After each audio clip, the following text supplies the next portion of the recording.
Goldfinger was the first blockbuster James Bond film, and the first one in the series to win an Academy Award, in 1965 for Best Sound Effects Editing.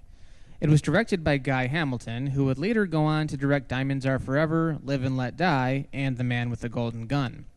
Of all the James Bond films, this is probably one of the more recognizable entries, and definitely helped in raising the character to iconic status. This one has all the staples of a James Bond film you could ask for. The provocative opening titles, sung to a title song performed by Shirley Bassey. Goldfinger, he's the man with the Midas touch. The Aston Martin DB5, which is arguably Bond's most famous vehicle. A slew of spy gadgetry once again offered by Desmond Llewellyn, the head of Q Branch. Revolving number plates, naturally. Here's a nice little transmitting device called a Homer. Audio-visual, range 150 miles. You're joking. I never joke about my work, 007. A recognizable main villain, Auric Goldfinger, a couple of very exotic Bond girls, and it also offers one of Bond's most recognizable lines of dialogue. A martini, shaken, not stirred. Not to mention, out of all the Bond movies, this one's probably been parodied the most. Going back to Austin Powers, there's a character in the first film named Random Task, who attacks people by throwing a shoe. Oh! That really hurt! Who throws a shoe? Honestly. This character was directly inspired by Oddjob, played by Japanese weightlifter Harold Sakata, who attacks by throwing his bowler hat. In the second movie, The Spy Who Shagged Me, Austin sees one of his enemies approaching by staring into the eyes of a love interest, the same thing that happens to Bond at the beginning of the film. The third Austin Powers film was called Goldmember, in which the central villain turned his member to gold during an unfortunate smelting accident. Hey everybody, I'm from Holland. Isn't that weird? Yes. It's also the one Bond film people watch in movies, if they're watching a Bond film. It's no secret that Steven Spielberg was a huge Bond fan. Look at his movie, Catch Me If You Can. The main character, played by Leonardo DiCaprio, goes to the movies to see Goldfinger, which directly inspires him to lead a life of luxury. The film opens and Bond, played for the third consecutive time by Sean Connery, uses plastic explosives to blow up a drug laboratory in Latin America. He kills a man in his bathtub by tossing in an electric appliance, delivering another memorable one-liner. Positively shocking. After the opening titles, we find Bond in Miami Beach, where he keeps tabs on the film's title character, a bullion dealer named Auric Goldfinger, played by German actor Gert Frobe. We're introduced to the character of Felix Leiter, who we first met in Dr. No. Hello.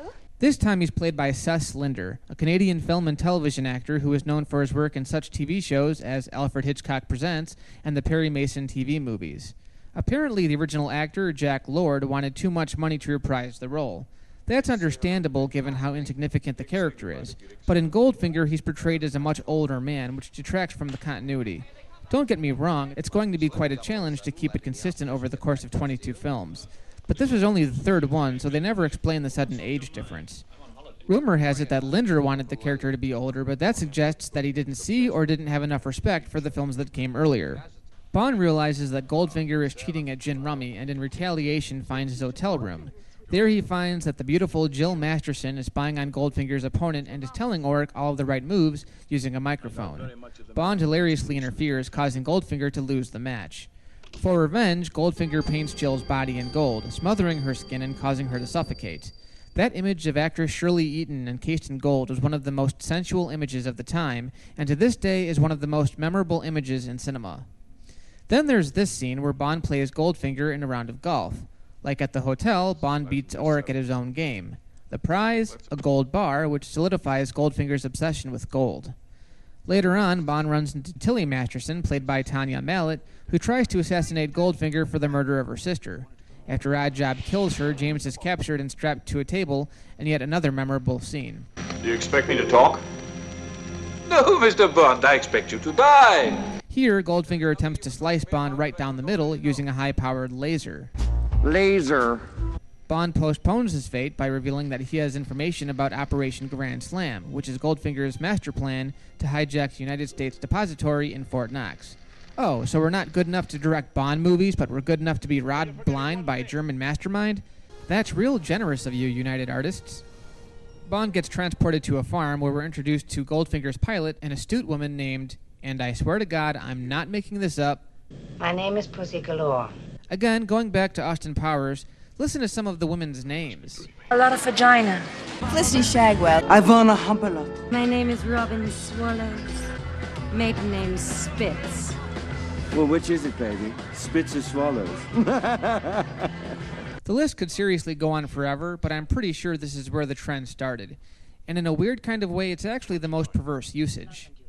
So after sleeping with Miss Galore, Bond convinces her to, instead of spraying poisonous gas over Fort Knox, to simply have all the guards play dead, fooling the enemy into thinking they've won.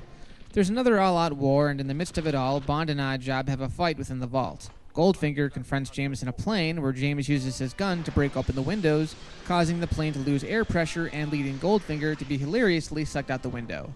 Come on, I don't have to take this seriously. It's too funny. Bond and Pussy parachute to safety, and the film closes on a high note. I didn't want to spoil the entire movie, but rather highlight some of the key moments. Again, most people don't go to a Bond film expecting a tight plot. They go for the staples of the franchise, the action, the women, and in this case the villains, which were definitely a step above what we've seen in the last two films. It upped the ante in every department, keeping the complexity contained and focusing more on the action-adventure aspects. For that reason, Goldfinger is considered the pinnacle film of the franchise. If you're looking for a good Bond film, there's rarely a better place to start.